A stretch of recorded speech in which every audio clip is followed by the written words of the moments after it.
Magandang araw po sa inyong lahat, lalong-lalo na po sa mga giliw nating tagapakinig. Sa araw po na ito, mapapakinggan po natin ang kwento ng may 30 taong gulang na binatang si Argo. Isang basurero sa baryo ng Barnis.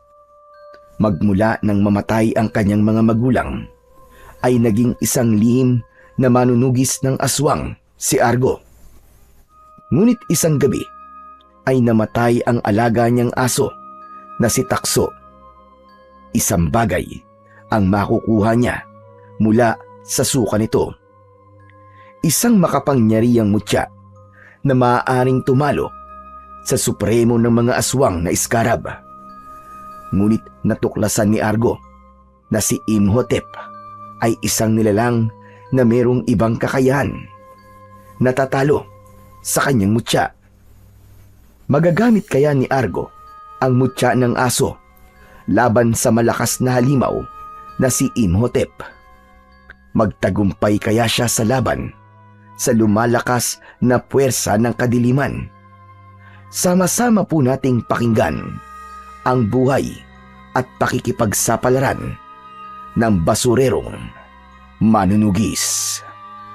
Ngunit bago po ang lahat, huwag po nating kalimutang mag-subscribe at i-hit ang notification bell sa aking YouTube channel na The Voice Addict at Apong Isaak para sa mas marami pang makapigil hiningang kwentong aswang at katatakutan mula sa mundo ng kababalaghan. Umpisahan na po natin ang kwento. Oy, Argo! Para yatang ginagabi ka ng uwi ah. Saan ka ba nang galing ha? Siguro sinuyod mo naman ang buong baryo ng Barnis no? Para lamang maghanap ng mga basura. Baste, pwede ba? Kung lasing ka, umuwi ka na lang. Itulog mo na lang yan. Huwag mong pinakikialaman ang oras ng pag-uwi ko. Ang paglalasing mo nga, hindi ko naman pinakikialaman ah. Tsaka gabi na. Marami na natutulog. Mahiya ka naman. Kinahihiyan din ang sariling pagbumuka. Ang lakas ng boses mo. Dinaig mo pa ang batang walang isip. Abat, ang talas yata ng dila mo, Argo. Gusto mo ba tanggalin ko yan ha? Tsaka wala akong pakialam sa mga tao. Bakit? Kaya na ba nila ako ha? Kulang pa nga tong alak na nabili ko eh. Baka meron kang naitagong pambili dyan ng alak. Malaki yata ang kinita mo ngayon eh. Pati kita ko pinakikialaman mo. Kung wala ka nang maiinom na alak, itulog mo na yan. Ano ka mo? Litik ka! Pinauwi mo ko? Hindi ka ba talaga natatakot sa akin ha? Baste, sa Diyos lang ako natatakot. Hindi sa mga kagaya mo. Hindi ako natatakot sa'yo. Kaya bitiwan mo na ang kamay ko bago ka palapain ni Takso. Aba, tamang-tama pala ang aso na yan para sa amin ng mga barkada ko. Kulang pa ang pulutan namin eh. Di ba mga kasama? Wag na wag mong pakikialaman ng aso ko, Baste. Dahil kung hindi, magkakamatayan tayong dalawa. Aba, yun na ang hinahanap ko eh. Ibalato mo na sa akin si Takso. Matagal na akong di nakakakain ng karne ng aso eh. Subukan mo lang na galawin si Takso. Ako mismo ang papatay sa'yo, Baste. Huwag mo akong subukan, hindi ako nagbibiro. Hindi kita mapapatawad kapag pinakialaman mo siya. Isang malakas na pagtahol mula kay Takso ang narinig ng may 30 taong gulang na binatang si Argo. Kaya't napalingon ang 4 na kasama ni Baste sa gawi ng aso. Galit na galit si Takso na para bang nauunawaan nito ang mga sinasabi ni Baste. Ang 4 na kasama ni Baste ay napatayo sa lamesa at lumapit sa kanila. Kaya naman, nahalata ni Argo na hindi nagbibiro ang mga lalaking kaharap. Maigpit niyang hinawakan ang dala niyang sako. May laman yun na basura at sandata na madalas niyang dalhin sa paghahanap ng mga aswang. Subalit iisang aswang pa lang ang napapatay niya ng gabing yun. Kakaiba ang mga aswang na nakikita niya. Kumakain ng katawan ng bangkay dahil sa labis na gutom. Parang wala sa sarili. At ang ipinagtataka niya, para bang merong bagay na gumagalaw sa ilalim ng balat ng mga aswang na napapatay niya. Tila natutuyo ang katawan na para bang wala ng buhay. Walang tigil sa paggalaw ang hayop sa loob ng katawan ng aswang. At kapag nakakakain ng karne ng tao, saka lamang tumitigil din sa paggalaw ng bilog na bagay sa loob ng katawan nito. Pag-aaralan niya sana kung ano yun. Kaya lang ay muntik siyang mahuli ng mga tanod. Mabuti na lang at nakapagtago siya. Kaya iniwan niya ang katawan ng aswang malapit sa tambakan ng basura. Sa baryo ng Barnis, matatagpuan ang malawak na tambakan ng basura. Sa lugar na yon, dinadala ang mga basurang nakukuha sa mga karatig baryo o dump site. Parang isang Smoky Mountain sa Tondo, Maynila. At dahil malaki ang ibinabayad ng mga nagtatapon ng basura sa kanilang kapitan, nagiging sentro sila ng tapunan ng basura.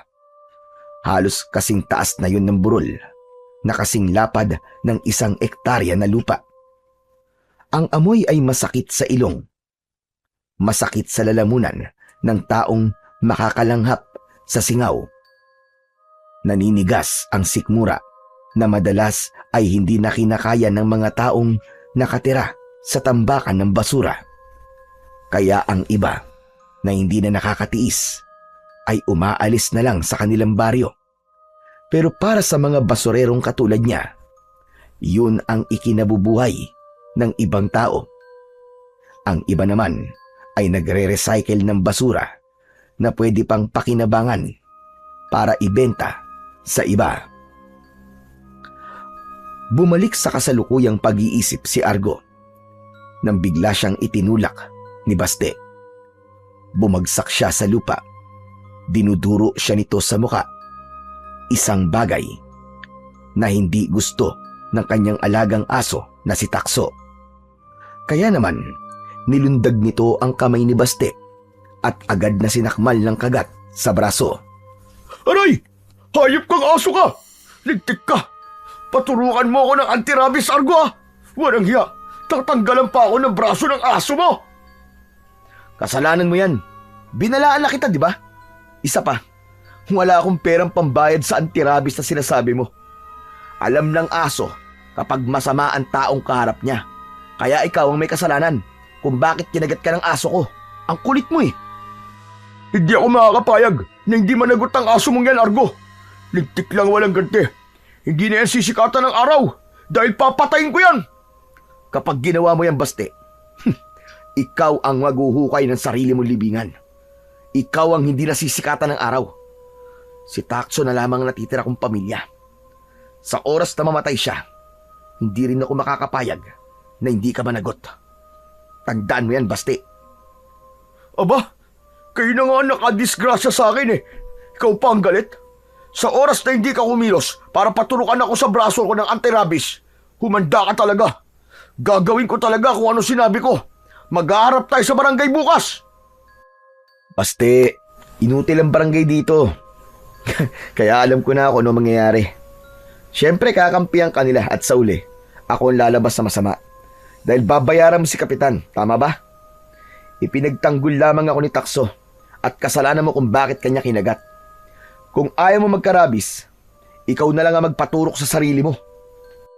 Tuluyan nang hindi napigilan ni Baste ang sarili. Sinugod nito ang nakaupo na si Argo. Pinagsusuntok ni Baste si Argo sa muka. Bumagsak ulit siya sa lupa. Kaya naman, sumugod ulit si Takso. Sinubukan nito na muling kagatin si Baste. Kaya naman, nadagdagan ang kagat sa katawan ni Baste. Umalingaw-ngaw ang galit na boses ni Baste, pati na ang malakas na pag-angil at pagtahol ng asong si Takso. Ang 4 naman na kalalakihang kasama ni Baste ay dumampot ng kahoy para paluin sa ulo si Takso. Ngunit mabilis itong nakaiwas sa pagtama ng kahoy sa ulo nito. Kinagat na rin ni Takso ang mga lalaki at hinabol kahit saan magpunta ang mga ito. Naiwan silang dalawa ni Baste. Nagpambuno silang dalawa. Palitan sila ng suntok. Walang gustong magpatalo sa kanila. Kung dati ay nananahimik lamang si Argo sa lahat ng pangaasar sa kanya ni Baste, ngayon ay lumalaban na siya at wala na siyang pakialam kahit malaman pa nito na isa siyang manunugis ng mga aswang at nagpapanggap lamang siya na mahina. Papatayin kita, Argo! Papatayin ko kayong dalawa ng aso mo! Lintik lang talaga, walang ganti! Tumigil ka! Ang dami mong satsat! Ako ang papatay sa iyong hayop ka! Tila nawala ang kalasingan ni Baste dahil sa labis na galit ni Argo. Nakadagan siya sa tiyan ni Baste habang panay ang suntok sa mukha nito. Ngunit nakawala ito sa pagkakadagan niya at gumanti rin ang suntok sa kanyang mukha. Halos magmanhid ang kanyang labi sa lakas ng suntok ni Baste. Kaya naman, gumanti siya rito ng suntok sa mukha. Bumagsak pati haya sa lupa si Baste. Pumutok ang labi nito, kagaya ng pagputok ng labi at kilay ni Argo. Magkakasunod na suntok ang ginawa niya hanggang sa mawalan ito ng malay. Halos gumapang si Argo para lamang umalis sa pagkakadagan niya sa katawan ni Baste. Hinanap niya kagad si Takso. Nagpalinga-linga siya sa paligid, ngunit hindi niya makita ang kanyang alagang aso. Tumayo si Argo at dinampot ang sako na may laman na sandata. Takso! Takso, nasan ka? Takso, lumabas ka! Ilang beses na nagtawag si Argo kay Takso hanggang sa makarating siya sa tambakan ng mga basura. Narinig niya ang malakas na tahol ng aso. Nakita niyang umaalulong ito paharap sa tambakan ng mga basura. Kaya sa isip ni Argo, nagtago roon ang mga kainuman ni Baste. Kaya naman, nilapitan niya ito at niyakap ang katawan. Binuwat niya ito pauwi sa kanilang bahay. Nilinisan nila ang lugar na yon. Habang tinatahak niya ang daan, ay kinausap niya si Takso. Maraming salamat sa iyo, Takso, ha. Iniligtas mo ko. Sa labis na tuwa ng aso, dinilaan siya nito sa pisngi na parabang nararamdaman niya ang matindi nitong pag-aalala para sa kanya. Si Takso ang itinuturing niyang parang kapatid. Madalas siya nitong ipinagtatanggol. Kaya naman, mahal na mahal niya ang kanyang alaga na si Takso. Takso, pauwi na tayo. Hindi na nila tayo guguluhin dahil matatakot na sila sa iyo, panigurado. Muling sinulyapan ni Argo ang hulihan nilang daan sa tambakan ng basura. Ngunit panay pa rin ang alulong ni Takso. Nakatingin pa rin ito sa tambakan ng mga basura. Takso, wag ka maingay. Hindi na sila manggugulo sa atin. Wag mo na pati uulitin yun, ha. Kasi delikado yun eh. Baka mamaya mapahama ka. Tumingin sa kanya ang alaga niyang si Takso.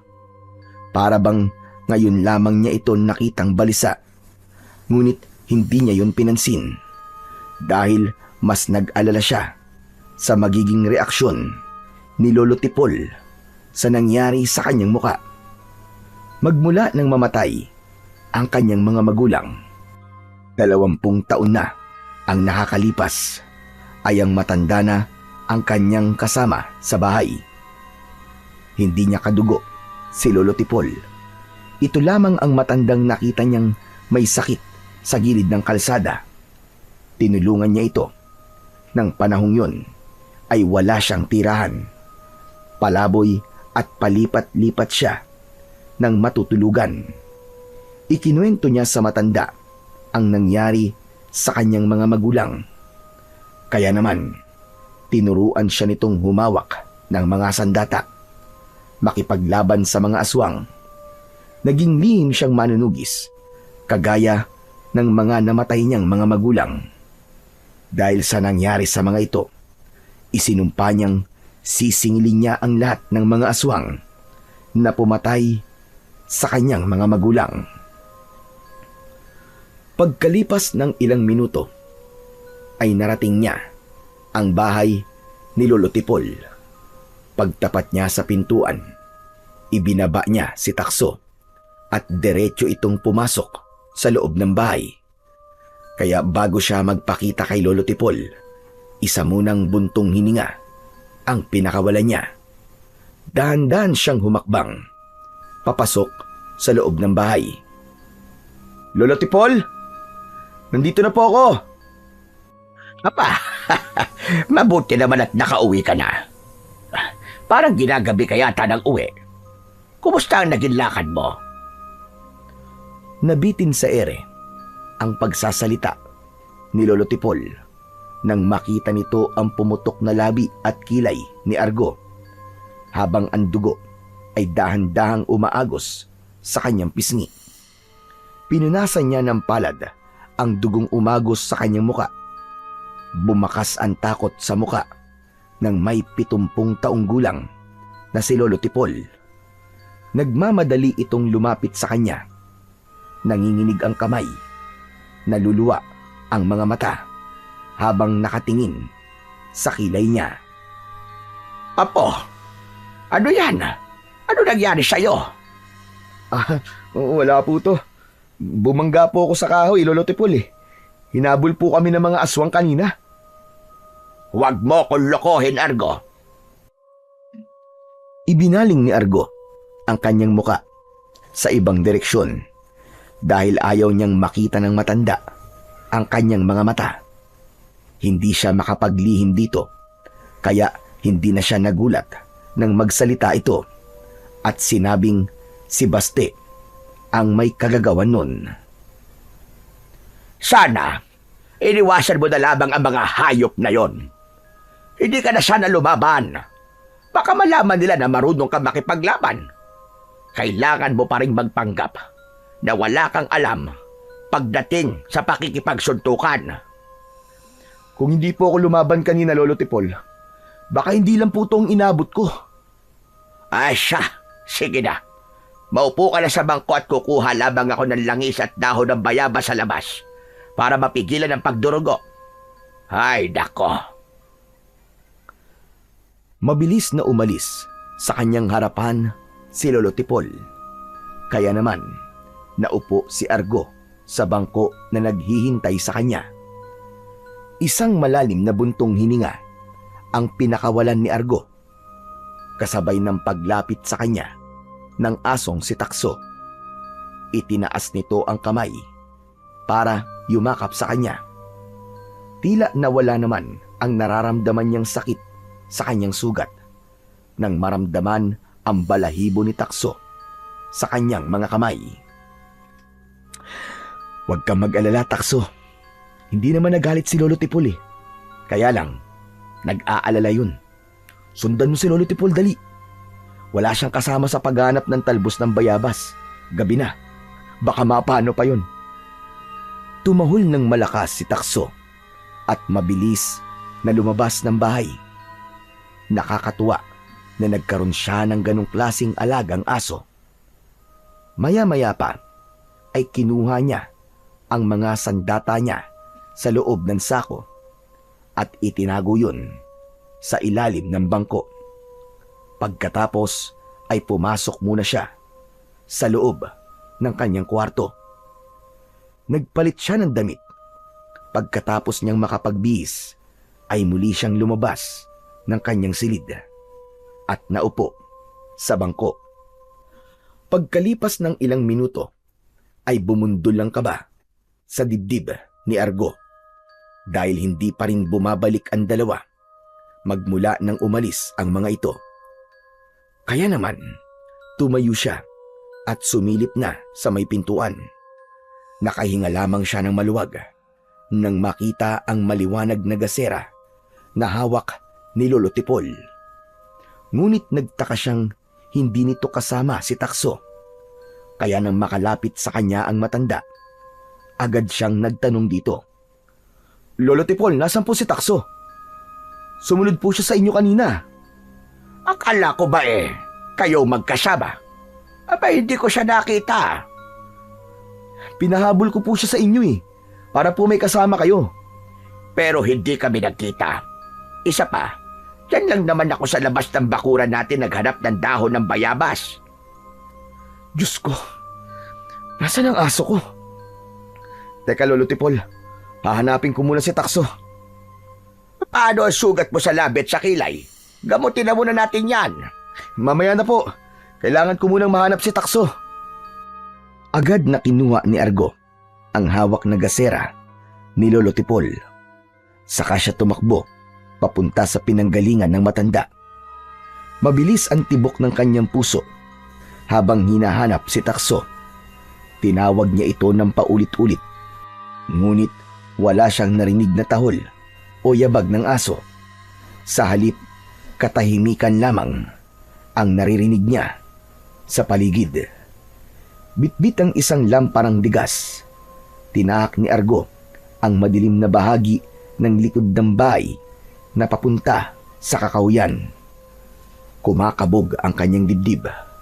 Bawat takbang ay sinasabayan ng huni ng kuliglig at kaluskos ng mga dahon. Takso! Takso, nasan ka? Takso! Sigaw ni Argo. Umaasa siyang sasagot ng tahol ang kanyang alagang aso. Ngunit walang tugon. Muli siyang sumigaw. Hinanap niya si Takso sa lahat ng sulok ng kakawyan, pati na sa lugar na madalas niyang makitang naglalaro ang aso. Ngunit wala, kahit kaluskos. Habang lumalalim ang kanyang paghahanap, dama ni Argo ang malamig na ihip ng hangin na tila may dalang panganib.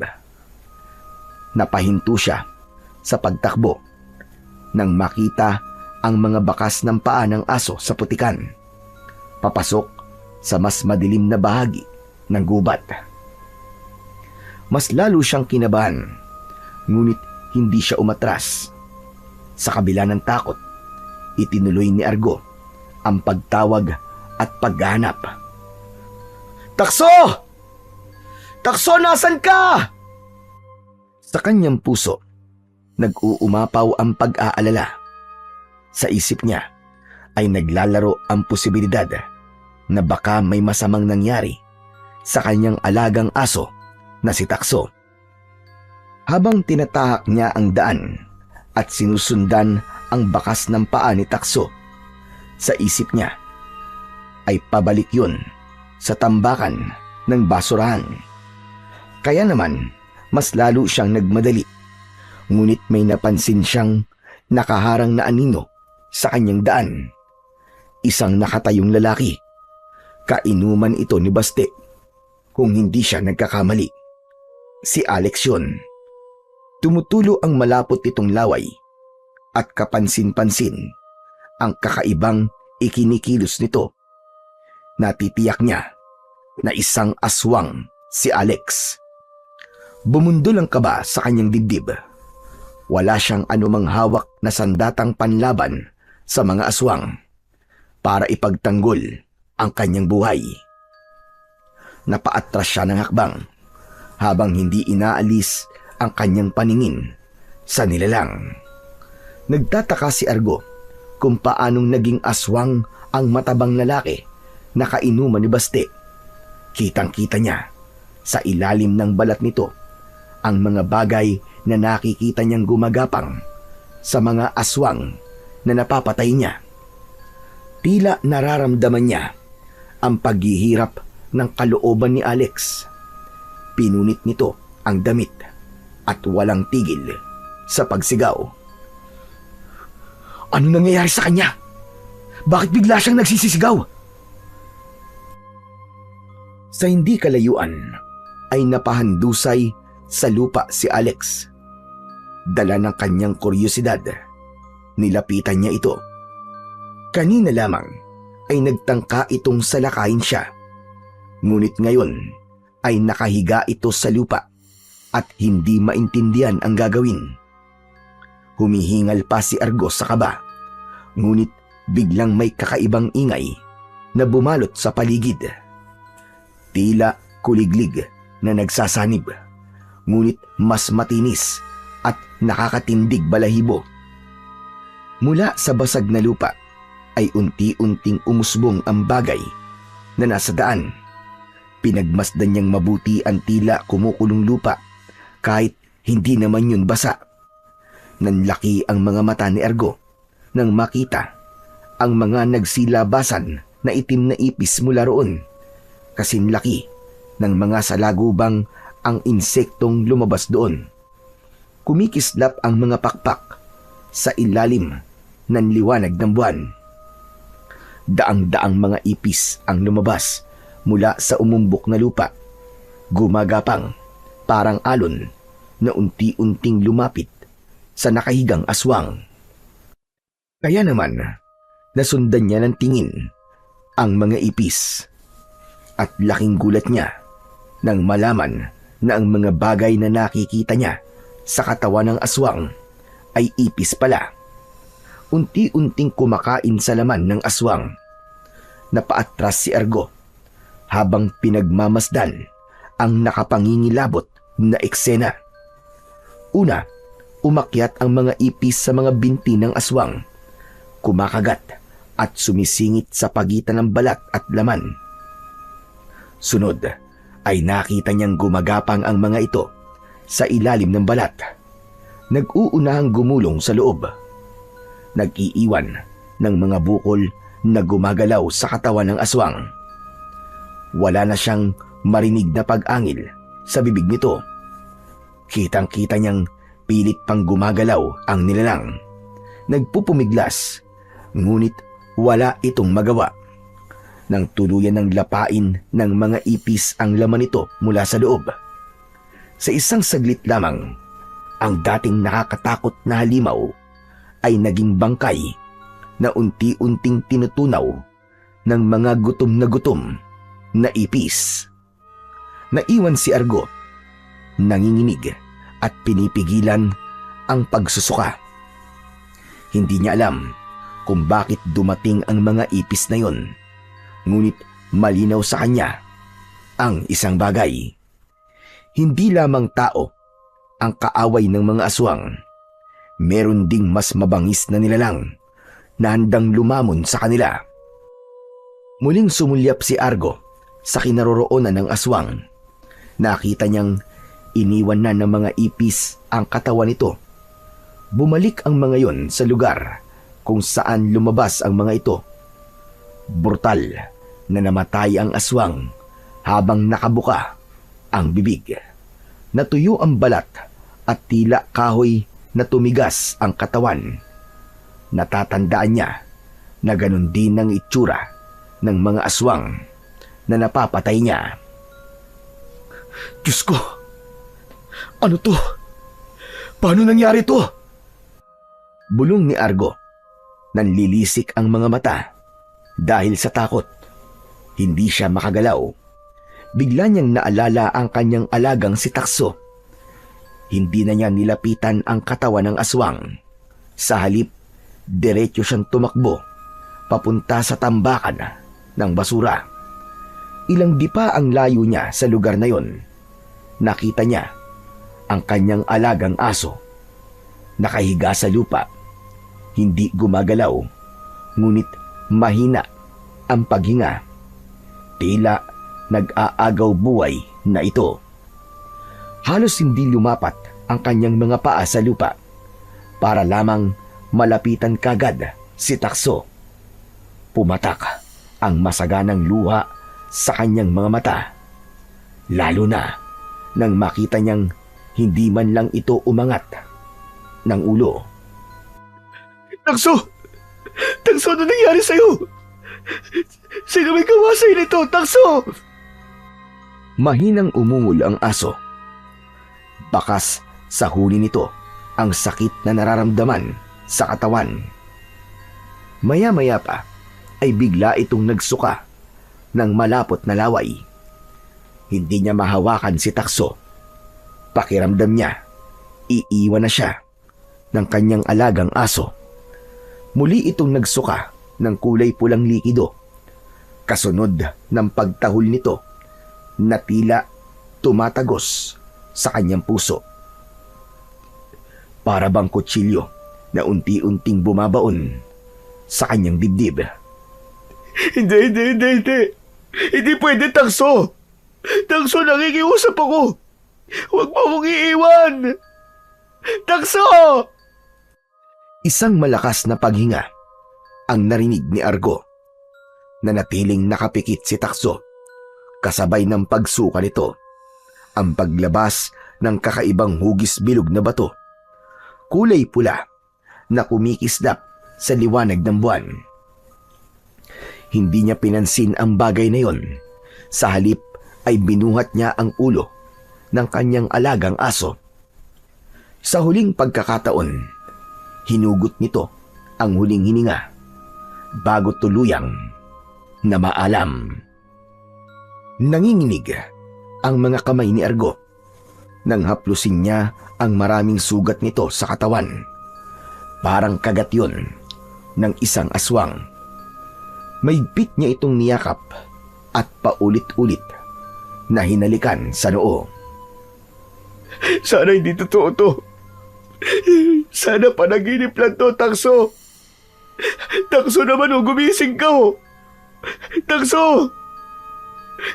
Bakit? Sino may gawa nito sa'yo? Takso! Umalingaw-ngaw ang boses ni Argo. Sa buong paligid, garalgal ang tinig. Hindi niya binibitiwan ang katawan ni Takso. Umagos ang masaganang luha sa kanyang pisngi. Masamang-masama ang loob niya sa mga nangyari. Isa na namang mahalagang buhay ang nawala sa kanya. Pakiramdam niya ay merong libu-libong kutsilyo ang paulit-ulit na bumabaon sa kanyang dibdib. Takso! Bakit mo hiniwan? Takso! Pagkatapos na medyo kumalma, dahan-dahan na inilapag ni Argo ang wala ng buhay na katawan ng aso. Sa kanya sinulyapan ang isang bagay na nakita niyang isinuka nito. Dinampot niya ang kulay pulang bato. Ngunit bigla siyang nakaramdam ng panlalamig sa kanyang katawan. Hindi niya mabitiwan ng bato na parabang nakadikit na sa kanyang palad. Pilit niyang tinanggal yun at iwinaksi sa ere. Subalit hindi yun matanggal. Napatayo si Argo at naramdaman niya ang pagpasok ng kakaibang enerhiya sa kanyang katawan. Bumalot yun sa kanyang ulo at kitang-kita niya. Nang mula sa kanyang palad, gumapang ang kulay pulang bato papunta sa kanyang bibig. Parang isang buhay na insektong gumapang at pumasok sa kanyang bunganga. Kahit na anong gawin niyang pagpupumiglas, hindi niya makontrol ang kanyang katawan. Kusang bumuka ang kanyang bibig at tinanggap yun ng kanyang lalamunan. Pinigilan niya yon sa pamamagitan ng pagsakal niya sa kanyang sariling leeg. Ngunit tuluyan na niyang nalunok ang kulay pulang bato. Napaluhod siya sa lupa at sa pagtingala niya sa langit, lumitaw ang kulay pulang liwanag sa kanyang mga mata. Luminaw ang kanyang paligid at nang muli siyang tumingin sa katawan ni Takso, nakita niyang unti-unti itong naging usok. Pumasok yon sa kanyang katawan. Bumilis ang tibok ng kanyang puso, kasabay ng paghihilom ng kanyang mga sugat sa kilay at labi. Tumayo si Argo at pinagmasdan ang mga kamay. Gulat na gulat siya sa kanyang mga nasaksiyan. Ano nangyayari sa akin? Nasaan na si Takso? Takso! Takso! Tila hindi matanggap ni Argo ang pagkawala ng kanyang alagang aso. Naghanap pa siya sa paligid. Umaasa siyang buhay pa rin si Takso. Ngunit saglit siyang tumigil sa paghahanap. Sa isip niya ay lumitaw ang katotohanang patay na ang alaga niyang aso. At totoo ang kanyang mga nasaksiyan. Dala ng kanyang pag-aalala ay mabilis siyang tumakbo papalayo sa lugar na yon. Tinahak niya ang daan pauwi sa kanilang bahay habang ang kanyang katawan ay tila gumaan at nawala ang pananakit ng mga sugat. Subalit mas nangibabaw sa kanya ngayon ang labis na takot at pagkabigla. Pagkalipas ng ilang minutong pagtakbo, narating niya ang bahay ni Lolo Tipol. Mabilis siyang pumasok sa loob ng bahay. Nadatnan niyang nakaupo ang matanda sa upuan na gawa sa tabla. Napatayo ito sa kinauupuan at mabilis na lumapit sa kanya. Bumakas ang pag-aalala sa muka ng matanda. Lolo Tipol, Aba, Argo, bakit ka umiiyak? At saka, nasan si Takso? wala na Lolo Tipol. Patay na siya. Iniwan niya po ako. Hindi ko po alam kung sino pumatay sa kanya. Nadatnan ko lang po na nag-aagaw buhay na ang aso ko. Diyos ko, halika muna rito at maupo ka. Paano siyang namatay? Malakas pa siya kanina. Isa pa, sino naman ang gagawa nun sa kanya?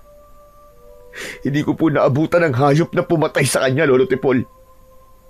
Nasaan ang katawan ni Takso? Yun nga eh. Hindi ko alam kung paano ko ipapaliwanag sa inyo mga nangyari sa kanya, Lolo Tipol. Naguguluhan po ako sa mga nakita ko kanina eh. Teka. Ano bang ibig mo sabihin? Si Takso po. Natunaw at naging usok. Pumasok po ang usok ngayon sa katawan ko. Napaupo si Lolo Tipol sa bangko habang ang paningin niya ay hindi inaalis sa muka ni Argo. Tila hinihintay nito ang mga sasabihin niya at kung nagsasabi ba ito ng totoo. Argo, ano ba pinagsasasabi mo? Uminom ka ba ng alak? Mukha po ba akong lasing, Lolo Tipol? Totoo po ang mga sinasabi ko. Namatay na si Takso. Mukha pa nga siya ng kulay pulang bato. At nang mahawakan ko po yun, gumapang po ang bato papunta sa bibig ko. At sa pilitan ko po nalunok yun. Diyos ko po, totoo ba yung mga sinasabi mo, Argo? Opo.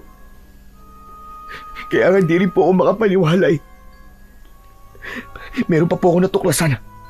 Habang hinahanap po si Takso, nakakita po ako ng kakaibang nilalang. Isang aswang na nilapa ng mga ipis.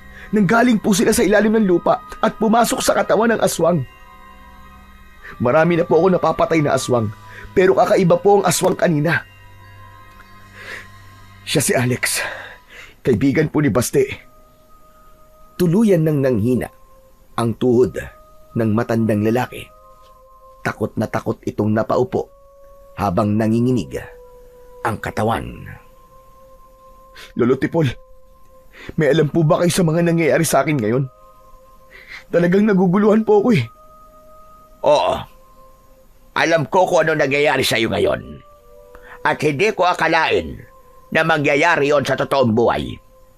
Ang buong akala ko ay mga kwentong nilikha lamang yon ng matatanda. Lalo na ang tungkol sa mga kakaibang ipis na nakita mo kanina. Isang senyales na meron na namang nagtatangkang bumuhay sa supremo ng mga isinumpang halimaw. Teka, sandali lang po, Lolo Tipol. Hindi ko po naiintindihan ang mga sinasabi niyo eh. Ang tinutukoy ko ay ang nilalang na matagal nang nakalibing sa ilalim ng lupa. Siya ang dahilan sa muling paglitaw ng mga aswang na iskarab at muling mabubuhay kapag meron na siyang nahanap na tapat na nilalang. Isang alagad na mag-aalaga at bubuhay sa kanyang katawan. Aalayan ng dugo at laman ng tao. Diyos ko, bakit nangyayari po ang mga bagay na yun? Dahil sa paghihigante, hinatulan siya ng kamatayan sa pamamagitan ng paglilibing sa kanya ng buhay, kasama ng mga ipis. Ang hindi alam ng lahat, may sumpa ang kanyang katawan na muling mabubuhay sa oras na makainom ng dugo ng tao. Hindi ko makakalimutan ang kwentong yon. 10 taong gulang pa lang ako nang marinig ko sa lolo ko ang tungkol sa supremo ng mga aswang. Siya ay walang iba kundi si Imhotep. Isa siyang immortal na nilalang at walang kamatayang halimaw. Tanging ang mutya lamang ng aso ang makakatalo sa kanya.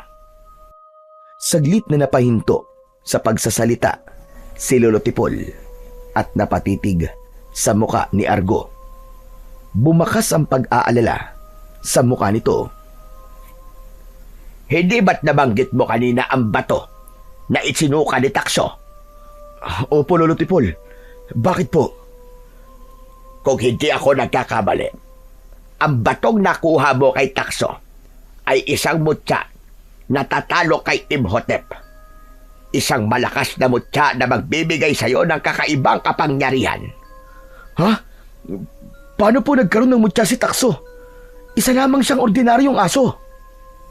Kailanman, ang asong nagtataglay ng mga mutya ay hindi masasabing isang ordinaryong aso lang. Pinili sila ng diwata o mga engkanto na nangangalaga sa kanila. Kaya siguro naging usok ang katawan ni Takso dahil tapos na ang kanyang misyon sa paghahanap ng bagong tagapangalaga sa mutya. O di naman kaya, sadyang para sa'yo ang mutya ng aso. Kung ganun po, ang aso na matagal kong inalagaan ay pag-aari po pala ng isang diwata o engkanto. Tama ka. At ang pagsalin sa'yo ng mutya ay senyales din ng unti-unting paggising ng Supremo. Ang mga napapatay mong aswang ay hindi sila ang totoo mong kalaban, kundi biktima lang din sila ni Imhotep. Paano pong magiging biktima, Lolo Tipol? Sila po ang pumatay sa mga magulang ko. Talagang biktima lang sila, sapagkat nasa katawan nila ang halimaw na mga ipis. Kapag hindi sila kakain ng laman ng tao, ang laman nila ang kakainin ng ipis na nasa loob ng kanilang katawan.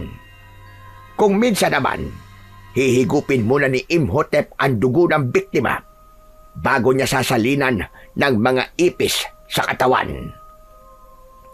Kung ganun po, Lolo Tipol, napipilitan lang po silang kumain ng katawan ng tao para ipakain sa mga ipis na nasa loob ng kanilang katawan. Oo, Argo. At kapag hindi sila nakakakain ng laman ng tao, papatayin sila ng ipis at kakainin ang kanilang laman.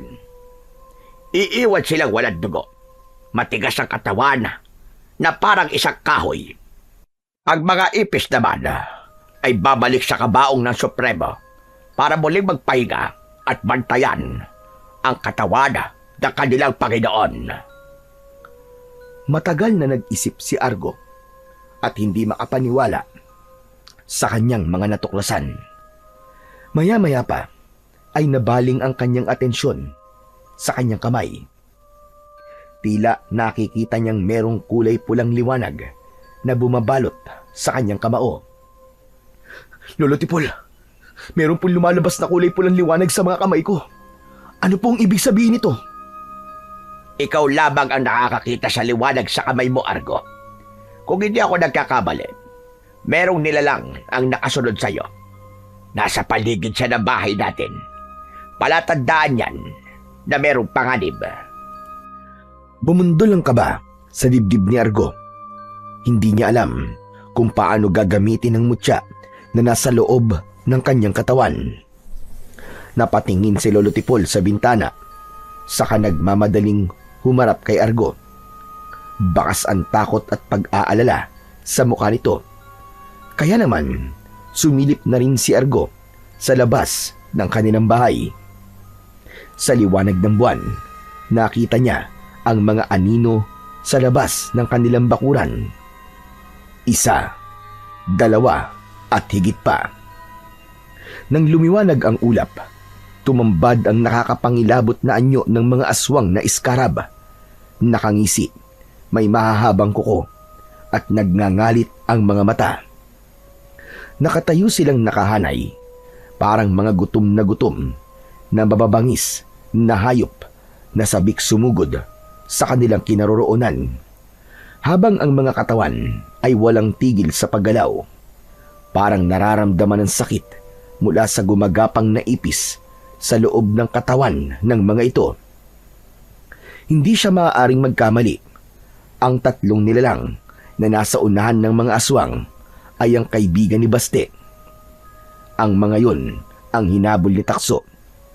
Malakas na napasigaw si Lolo Tipol nang magsimulang sumugod sa kanilang bahay ang mga aswang na skarab. Nababali ang katawan ng mga ito, tila namimilipit dahil sa labis na sakit. Mabilis ang paggalaw ng mga ipis sa loob ng katawan ng mga ito. Argo, magmadali ka. Papalapit na sila. Ano pong gagawin ko, Lolo? Kunin mo yung sandata at patayin mo silang lahat. Pabulong na saad ni Lolo Tipol habang inaabot nito ang lumang itak. Si Argo naman ay pinapakiramdaman ng paligid ng bahay habang umaalingaw-ngaw ang mga pag-angil at pagkaskas ng mga kuko ng mga ito sa dingding ng kanilang bahay. Isang nakakabinging huni ang pinakawalan ng isang aswang, at kasunod nun ay sabay-sabay na sumugod ang mga ito. Tila nagliliparan sa bilis. Umuga ang bakod ng talunin ng mga ito ang harang. Mabilis na lumabas ng bahay sina Argo at Lolo Tipol. Mahigpit nilang hawak ang itak. Sa isang iglap, nagkaharap ang mga tao at mga halimaw. Matapang na hinarap ni Argo ang mga sumugod na aswang. Tila nagkaroon siya ng kakayahan ng katulad sa aso. Mataas ang kanyang talon. Sinalag ni Argo ang isang mabilis na pagkalmot ng kuko ng aswang gamit ang itak, habang si Lolo Tipol naman ay buong lakas na itinusok ang itak sa dibdib ng isang aswang. Sumirit ang itim na likido. Umalingasaw ang baho na tila naaagnas na bangkay. Nagkikikisay ang katawan ng aswang na pilit tinatanggal ang talim na nakabaon sa katawan nito. Sa pangalawang pagkakataon, nasaksihan nila ang pagkain ng mga ipis sa katawan ng aswang. Nilalapa ng mga ipis ang aswang na natatalo nila sa laban. Pagkatapos ubusin ng mga ipis ang laman ng aswang, hinabol sila ng mga ito. Mabilis na tumakbo si Lolo Tipol, pero si Argo ay nilampasan lamang ng mga ipis. Para silang natakot sa liwanag ng kanyang mga kamay. Napansin niyang umakyat ng puno ang matanda, kaya nakaligtas ito sa mga ipis na gumagapang sa lupa. Nagtataka si Argo kung bakit iniwasan siya ng mga ipis. Muli niyang napansin ang pagpasok ng mga ipis sa katawan ng nakahandusay na mga aswang. Narinig niya ang malakas na sigaw ni Lolo Tipol. Argo, takot sila sa mutya, kaya magagawa mo silang labanan gamit ang iyong kapangyarihan. Paano po, Lolo Tipol? Kumilos ka lang nang naaayon sa kakayahan mo. Sige na, bilisan mo. Labanan mo silang lahat. Patayin mo sila. Muling pinagsama ni Argo ang kanyang lakas at naipon yun sa kanyang kamao. Saktong paglapit sa kanyang kinaroroonan ng mga natitirang halimaw, ay sinalubong niya ang mga ito ng malakas niyang pagsuntok. Tumama ang kanyang kamao sa muka ng unang aswang na sumugod sa kanya. Tila may malaapoy na kamao ang tumama sa katawan nito. Nasunog ito at sumama sa hangin ang abo ng aswang. Kasama rin ng mga ipis na nasa loob ng katawan nito. Ganon din ang ginawa niya sa isa pang aswang na sumugod sa kanya.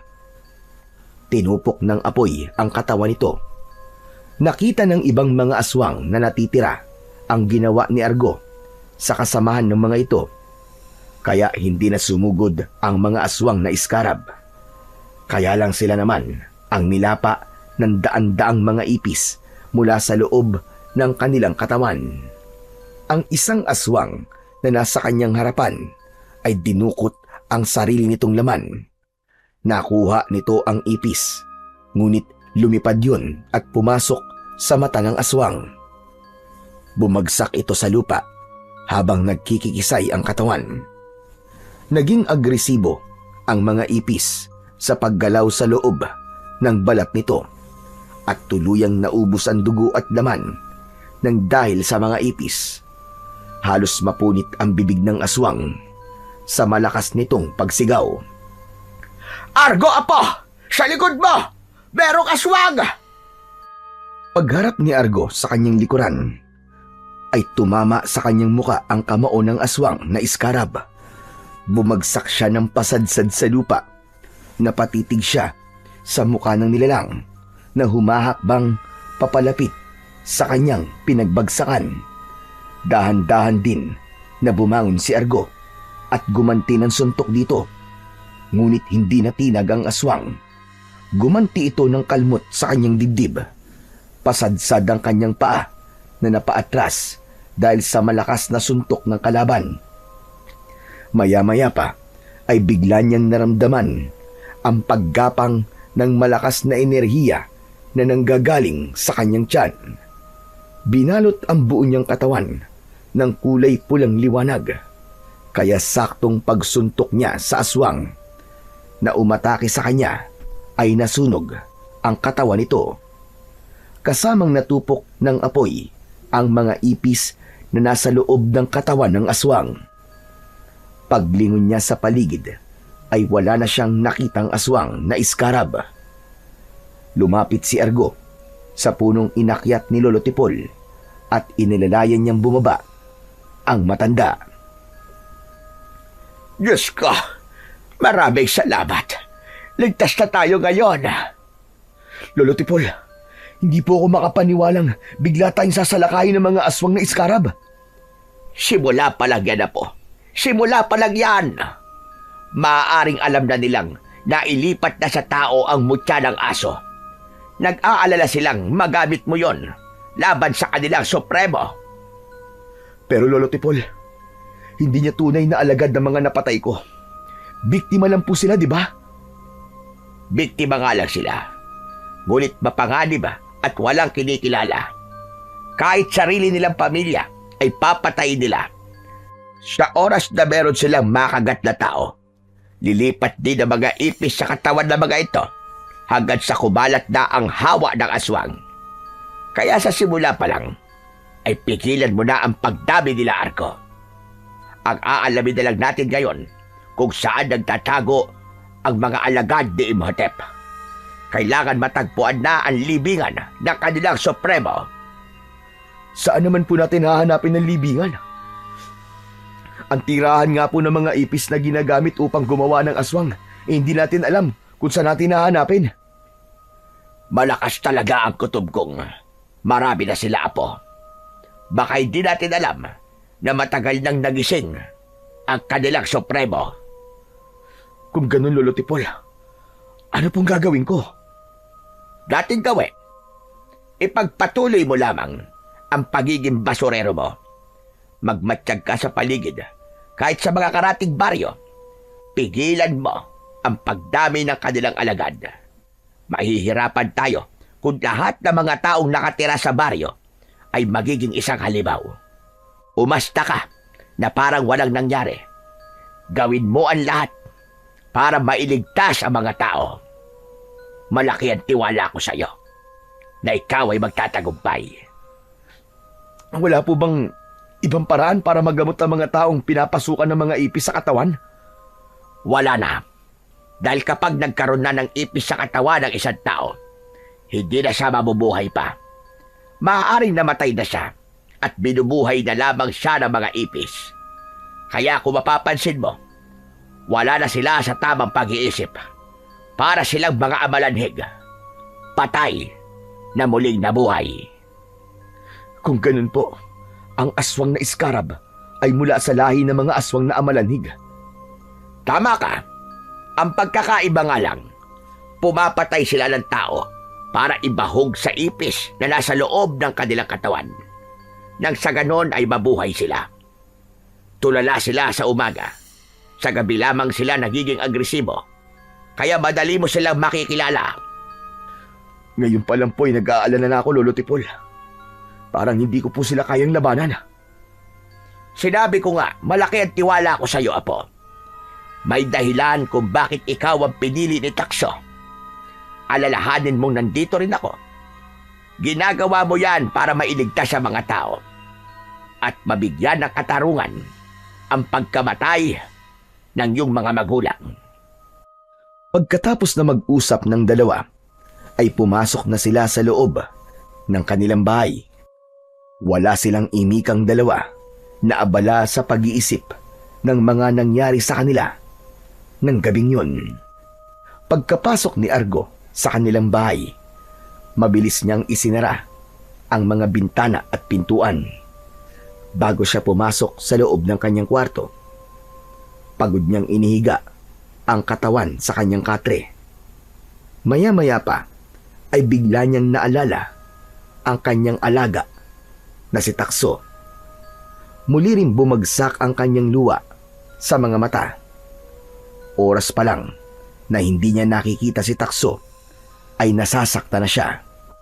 Dahil kahit kailan, hindi na niya makakasama pa si Takso. Ngunit kapag naaalala niya ang usok na lumabas mula sa katawan ni Takso at pumasok sa kanyang katawan, pakiramdam niya nasa tabi niya lang ang kaibigang aso. Hanggang sa bumigat na ang talukap ng kanyang mga mata. Nakatulugan niya na ang pag-iisip kay Takso. Kinabukasan, pagkagising ni Argo, agad niyang narinig ang ingay mula sa labas ng kanilang bahay. Hindi pa man siya nakakalabas ng silid, ay umaalingaw-ngaw na ang sigawan at usapan ng mga tao sa kanilang baryo. Nang lumabas siya, nadatnan niya ang kanilang mga kapitbahay na nagsisiksikan sa gitna ng mabatong kalsada. Bawat isa may halong kaba at pagtataka sa muka. Wala si Lolo Tipol. Marahil ay natutulog pa rin ang matanda. Kaya naman, nilapitan ni Argo ang mga tao. Teka, ano ba nangyayari? Tanong ni Argo sa isang lalaking mataba. Seryoso ang anyo nito na walang tigil sa pagkumpas ang mga kamay habang nagkikwento. Saka lamang niya napansin na kasama si Baste sa umpukan na yun ng mga tao at ito mismo ang nasa gitna. Hingal na hingal ito habang nagpapaliwanag. Alam ni Argo na ang mga kaibigan nito ay kasama sa mga napatay niya. Pinagmasdan niya si Baste. Pawisan at nanginginig pa ang mga kamay. Mga kasama, maniwala kayo. Nagising ako sa malakas na sigawan ng mga kaibigan ko. Kitang-kita ng dalawa kong mga mata ang aswang na merong ipis sa katawan. Diyos ko, nakakakilabot ang kanilang mga itsura. Nang makita nila ako, hinabol nila ako kagabi. Hinabol ako ng mga aswang. Tapos, nung hindi nila ako maabutan, ang hinabol nila ay yung mga kasama ko. Tapos ayun, pinatay sila. Nakaligtas ako. Bakit pinabayaan mo silang habulin ng mga aswang, Baste? Argo, nakaligtas ka. Diyos ko, akala ko kasama ka sa inabol ng mga aswang ah. Pagkatapos nating mag-away, iniwan na kita sa lugar na yon. Kaya hindi ko alam kung ano na mga nangyari sa inyo. Kahit lasing ako, kitang-kita ko mga nangyari sa kanila. Meron din ako nakitang nilalang. Isang lumilipad na tela. Nakalutang sa hangin. Ang nakakakilabot, nang maabutan niya ang kaibigan ko, naghugis tao yung tela. Wala siyang muka, ngunit dama ko ang kakaiba niyang lakas. Sinakal niya ang leg ng kaibigan ko si Dante. Tapos Tapos ano, Basti? Ano nangyari sa kanila? lumabas ang maraming ipis sa bibig nang naghugis tao na tela. Saka nakarinig ako ng malakas na pagsigaw. Pumasok ang mga ipis sa katawan ng kaibigan ko. Ang isa naman na tumakas, inabutan din siya. Mabilis ang kilos ng tela. Sinipsip ng nilalang ang dugo ng kaibigan ko sa pamamagitan ng paghawak niya sa leeg. Diyos ko, natuyo ang katawan ni Dante. Tumigas na parang kahoy. Ganon din ang ginawa niya. Doon sa isa pa. Pero nabuhay sila. Parang patay na muling nabuhay. Totoo ba sinasabi mo, Basti? Hindi ako nagbibiro, Argo. Mga halimaw. Halimaw ang nakita ko kagabi. Nahulog sa malalim na pag-iisip si Argo. Nag-alala sa kanyang mga narinig. Nakita niya rin na bumakas ang takot sa muka ng mga tao na nakarinig sa kwento ni Baste. Narinig ni Argo ang pagbukas ng kanilang pintuan at nabaling ang kanilang atensyon sa kalalabas pa lamang sa bahay na si Lolo Tipol. Bakas din ang takot sa anyo nito. Nag-aalala itong napatingin sa kanila. Ito ang patunay na inabol ako ng aswang na tela. Diyos ko, ngayon lang talaga ako nakakita ng ganong klaseng nilalang. Ipinakita ni Baste ang braso na may bakas ng sugat mula sa ilang beses nitong pagkakadapa sa pagtakbo. Muntik na ako makuha. Buti na lang nakatakbo ko papunta sa kakahuyan. Hindi na nakatiis si Lolo Tipol. Lumapit ito sa kanila at nagsalita. Isang patunay, ang mga nakita ni Baste ay indikasyong buhay na si Imhotep. Makukumpleto lamang ang kanyang katawan sa oras na makakasipsip siya ng sariwan dugo ng tao. Unti-unting babalik ang kanyang anyo bilang isang tao. Sa bawat buhay na kukunin niya, ay unti-unti rin siyang mabubuo. Mas mabagsik at malupit na supremo ng mga aswang. Kaya kailangan natin magtulungan, mga kasama. Hanapin ninyo ang kanyang libingan. Tila alam din ng mga tao ang tungkol kay Imhotep. Kaya naman, natakot ang mga ito. Isa-isang umalis at pumasok sa loob ng kani-kanilang mga bahay. Naiwan naman si Baste na nawala ang pagiging maangas, habang si Argo ay nagtitimpi ng galit sa isang tabi. Sa isip niya, maaaring si Baste ang pumatay sa kanyang alagang si Takso. Nakita ng matanda ang pagkuyom ng kamao ni Argo. Kaya naman, pinigilan siya nito sa pamamagitan ng paghawak nito sa kanyang braso. Saka kinausap si Baste. Kailangan na natin kumilos habang maaga pa. At pagsapit naman ng 6:00 ng gabi, kailangan ng lahat ng mga tao ay nasa loob na ng bahay. Tanging ang mga magrorondang tanod lang ang makikitang gumagala sa labas. Pero, imposible po ang gusto niyo mangyari, Lolo Tipol. Ano ang laban ng mga tanod sa ganong klaseng nilalang? Hindi nga po natin alam kung saan sila nanggaling. Kahit ang sandata na pwedeng ipagtapat sa kanila, ay hindi rin natin alam. Kaya nga kailangan natin mag-ingat sa pamamagitan ng maagang pagpasok sa loob ng bahay. Lalo ka na, gabi na, pero nasa labas ka pa ng bahay. Huwag mo nga akong pinagsasabihan ng ganyan, Argo. Pareho lamang tayo nasa labas kagabi. Maswerte ka lang dahil nakauwi ka. Kaya lang, hindi mo ba alam na ang pumatay sa aso mo ay ang nilalang na nakita ko kagabi? Ano? Anong ibig mo sabihin? Pambihira ka talaga, oo. Siguro iniisip mo na ako pumatay sa kanya, no? Nakita ko. Kitang-kita ko kung paanong pinatay si Takso ng nilalang na may katawan na tela. At si Takso rin ang dahilan kung bakit ako nakaligtas. Hindi. Hindi totoo ang sinasabi mo. Sinasabi mo lang yan para hindi ka pagbintangan sa pagpatay mo sa aso ko. Bakit ko naman papatayin si Takso? Eh bugbog sarado ako sa'yo kagabi, di ba? Tsaka lasing ako at nawalan talaga ako ng malay. Nagtataka nga ako sa'yo eh. Bakit mo naman iniwan si Takso? Tumigil ka sa mga sinasabi mo. Bakit ako titigil? Kung umasta ka nga parang hindi ka namatayan ng mahalagang aso sa buhay mo. Grabe ang nakita kong galit sa mga mata mo kagabi. Nang sinabi ko sa yung pupulutanin namin ng mga kaibigan ko si Takso. Pagkatapos ngayon, umaasta ka na parang walang nangyari. Ano yun? Umamin ka. Nakita mo rin ang aswang na yung kagabi, di ba? Sabihin mo! Wala akong nakita. Kaya wag ka rin umasta na parang alam mo kung anong nararamdaman ko. Pagbabayarin kong pumatay sa aso ko. Kapag nalaman ko na may kinalaman ka sa pagkamatay ni Takso, papatayin din kita. Wala akong ginawang masama kay Takso. Sa halip, sa pinagkakautangan ko ng buhay. Kaya nga ako nagpunta rito. Dahil ang buong akala ko, kasama kang hinabol ng mga aswang kagabi. Argo, pasensya ka na rin sa mga sinabi ko. Naparamilan talaga ang inom ko kagabi. Hindi pa rin ako naniniwala sa ipinapakita mong kabaitan, Baste. Hindi ko naman ipinagpipilitan na maniwala ka sa sinasabi ko, Argo. Gusto ko lang talaga magpasalamat sa'yo dahil sa alaga mo si Takso.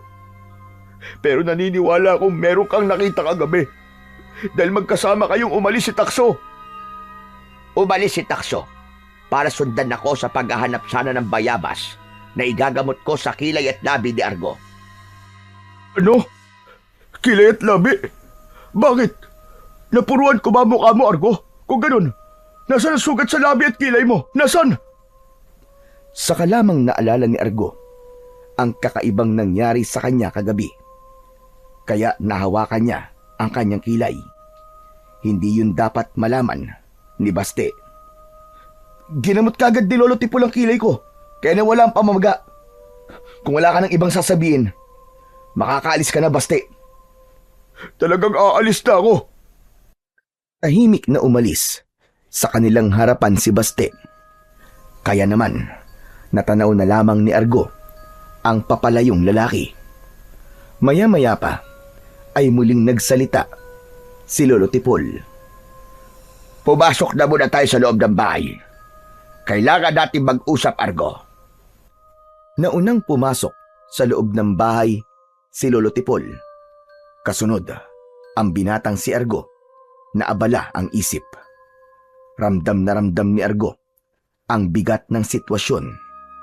Sa kanyang isipan, muling bumalik ang eksena ng mga aswang na dumating kagabi sa kanilang bakuran. Ngayon, malinaw na hindi lamang sila ang tinatarget ng mga ito, pati na rin ang mga tao sa baryo ay nasa bingit na rin ng kamatayan at panganib. Pagkalipas ng ilang minuto, ay narating nila ang loob ng kanilang bahay. Naupo si Lolo Tipol sa lamesang paharap sa upuan ni Argo.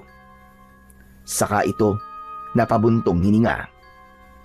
Mukhang sumisikip na ang lugar na ginagalawan natin, Apo. Kailangang hindi malaman ng mga tao ang tungkol sa pagiging manunugis mo. Pati na ang pagkakaroon mo ng mutya ng aso. Lolo Tipol, hanggang ngayon, hindi ko pa rin po alam kung ano ba ang kakayahan ng mutya ng aso. Magkakaroon ka ng matalas na pandinig. Kahit ang mahinang kaluskos ng aswang sa malayo ay malinaw mong maririnig. Mararamdaman din ng iyong kamay ang kanilang presensya, kagaya na nangyari sa iyo kagabi. Ganon din sa pang-amoy. Kahit sila ay magpalit pa ng anyo, makikilala sila ng iyong mutya. Maliban na lamang kung ang kalaban mo ay nagtataglay din ng kakaibang kapangyarihang kontra sa iyong kakayahan. Lalong-lalo na ang taong nag-aalaga kay Imhotep. Naniniwala ko na ang taong yon ay tapat na tagapaglingkod ng Supremo. Sa tingin ko po, kulang ang kakayahan ng mutya kumpara sa kanilang supremo na merong ganong kakayahan. Batay po sa kwento ni Baste, malinaw na nakita niya ay merong taglay na kakayahan mula sa sinaunang aswang.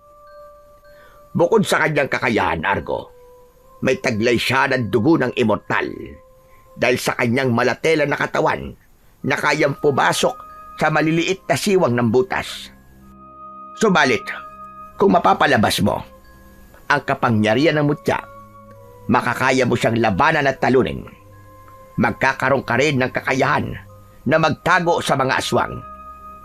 Hindi ka maaamoy ng mga aswang na iskarab.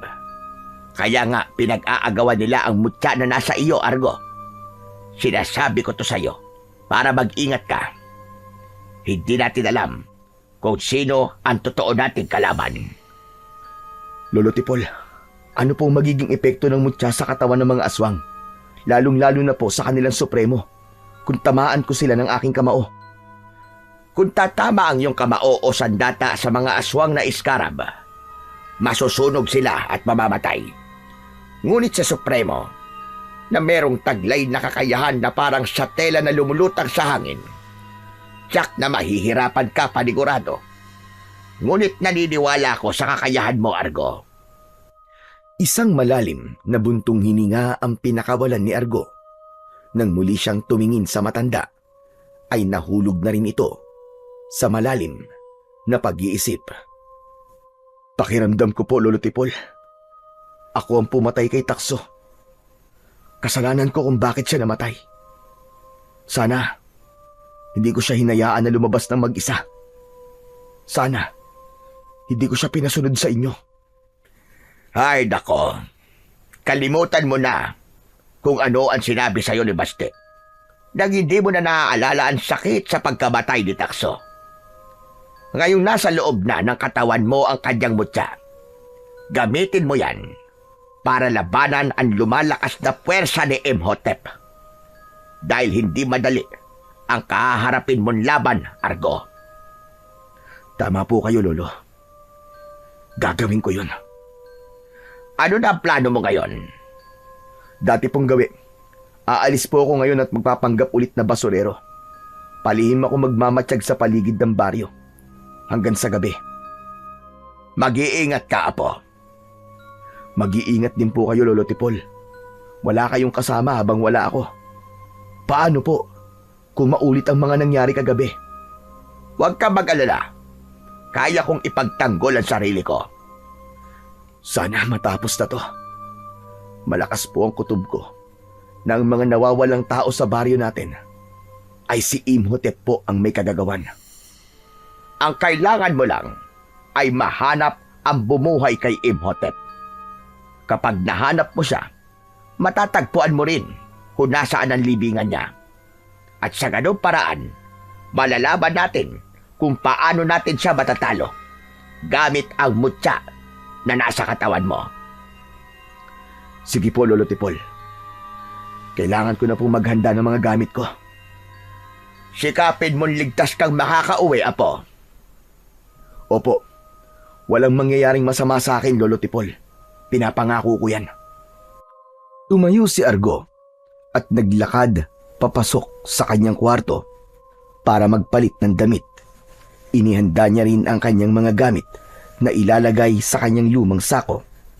Pagkalipas ng ilang minutong paghahanda, ay nagpaalam na siya sa matanda. Bitbit lamang ang kanyang lumang sako. Naglakad siya papalayo sa kanilang bahay. Tinahak niya ang makipot na daan na halos natatakpan ng mga dahon at sanga ng mga punong kahoy. Ang paligid ay masukal. Makapal ang mga damo. Gumagapang ang baging at tila ba ang bawat takbang ay may kasabay na kaluskos mula sa mga hayop na nagkukubli sa dilim. Bihira ang taong dumadaan sa daan na nilalakaran niya dahil hindi nila kaya ang amoy ng maraming basura. Makikita ang mga basurang nakatambak sa gilid ng daan, mga sirang lata, lumang kahoy, at mga sako na iniwan ng konsino.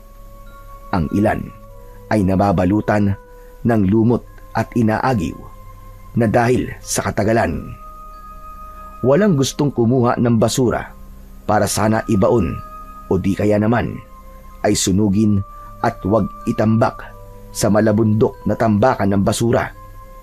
Patunay na walang malasakit ang mga taong nakatira sa baryo at matagal nang pinabayaan ang daanang yun. Sa hangin ay kumakapit ang amoy ng nabubulok na dahon na hinalo ng bahagyang alingasaw ng basura. Habang naglalakad, ramdam ni Argo ang bigat ng katahimikan.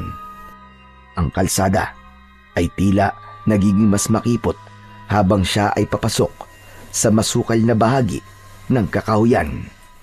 Paminsan-minsan, napapalingon siya sa kanyang likuran, ngunit wala siyang makitang ibang tao.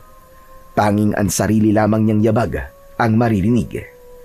Sa kanyang dibdib ay may kaba, ngunit dala rin niya ang tapang na taglay ng isang manunugis. Alam niyang sa kabilang baryo, naghihintay ang mahalagang sagot tungkol sa kanyang mga tanong. Ngunit bago siya makarating doon, kailangan muna niyang lagpasan ang daang puno ng dilim, basura at mga matang nagmamasid mula sa kakahuyan. Panay ang linga niya sa paligid. Pakiramdam niya ay hindi siya nag-iisa. Kaya naman, nagkunwari siyang nagpupulot ng basura. Maya-maya pa ay narinig niya ang kaluskos ng yabag ng paa papalapit sa kanyang kinaroroonan. Bagya pa siyang nagulat nang makita si Baste. Nakakunot ang noo nito at may dala rin na sako. Katulad niya ay isa rin itong basurero. Baste, anong ginagawa mo rito? Akala ko baka gabi halos lamunin ka na ng takot sa kwento mo tungkol sa aswang. Teka, sinusundan mo ba ako? Hindi kita sinusundan. Nagkataon lang na dito rin ang punta ko. Alam ko maraming basura rito eh. Teka, bakit ikaw? Nandito ka nga rin, Argo. Anong pakay mo sa lugar na to? Bihira ang dumaraan dito, delikado pa. Hindi ba't may ibang daan papunta sa kabilang baryo? Alam kong delikado, pero kailangan kong kumita eh. Pero ikaw, anong ginagawa mo rito? Ano pa ba? Kagaya mo, kailangan ko rin kumita.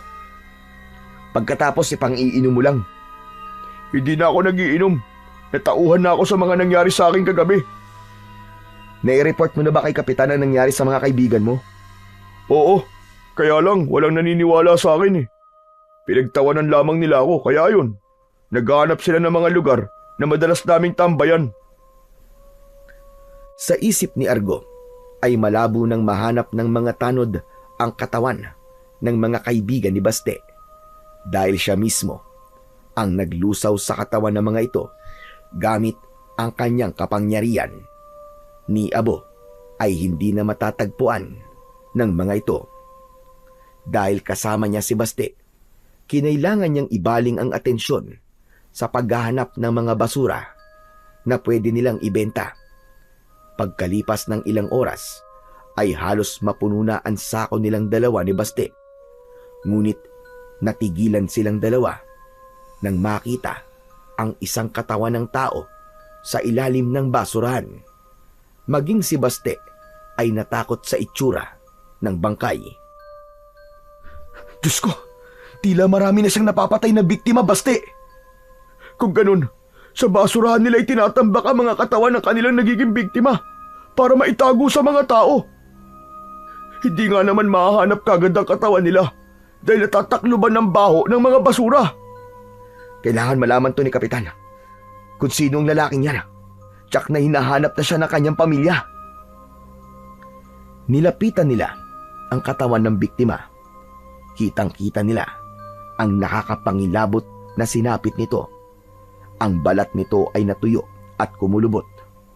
Lumabas sa katawan ang mga natuyong litid, parang dahon na pinatuyo sa araw.